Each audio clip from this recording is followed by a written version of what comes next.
presented by Nisa Films. यार मोरा सुतल बाटे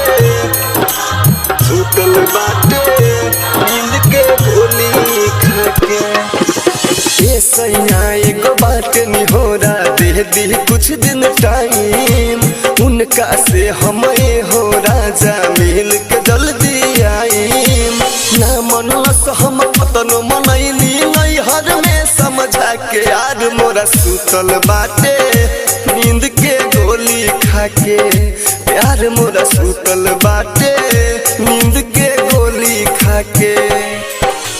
ये सैया एक बात निहोरा दे दी कुछ दिन टाइम उनका से हमें हो राजा मिल के जल्दी आईम ना मनलस हम पतन मनैली नैहर में समझा के यार मोरा सुतल बाटे नींद के गोली खाके प्यार मोरा सुतल बाटे नींद के गोली खाके प्यार मोरा सुतल बाटे नींद के गोली खाके प्यार मोरा सुतल बाटे Nisa Digital Recording Studio, Madhuban. नींद के गोली खाके बचपन के ऊ साथी हबे बाटे ऊ नादान हो बचपन के ऊ साथी हबे बाटे ऊ नादान हो संगही में खेलत कूदत भैली हमनी के सायान हो संगही में खेलत कूदत भैली हमनी के सायान हो जदी ओकरा कुछ हो जाई रह जाई पछता के यार मोरा सुतल बाटे नींद के गोली खाके प्यार मोरा सुतल बाटे नींद के गोली खाके प्यार मोरा सुतल बाटे नींद के गोली खाके नींद के गोली खाके Nisa Digital Recording Studio, Madhuban. नींद के गोली खाके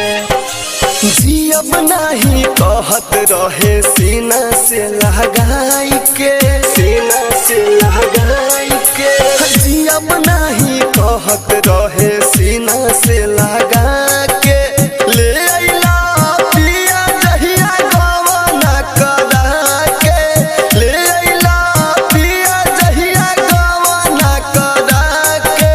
बन गइली हर जाई हम तारुआ के अपना के प्यार मोरा सुतल बाटे नींद के गोली खाके प्यार मोरा सुतल बाटे नींद के गोली खाके प्यार मोरा सुतल बाटे नींद के गोली खाके नींद के गोली खाके प्यार मोरा सुतल बाटे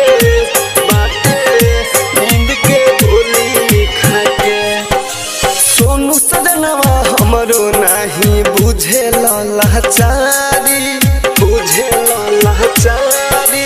सोनू सजनवा हमरो नहीं बुझे लाचारी दिने दिने दहिया के बढ़ता बेमारी दिने दिने दहिया के बढ़ता बेमारी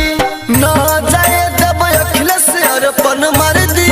लटका के यार मोरा सुतल बाटे नींद के गोली खाके प्यार मोरा सुतल बाटे नींद के गोली खाके निशा डिजिटल रिकॉर्डिंग स्टूडियो, मधुबन, पूर्वी चंपारण। Contact number 9199425490।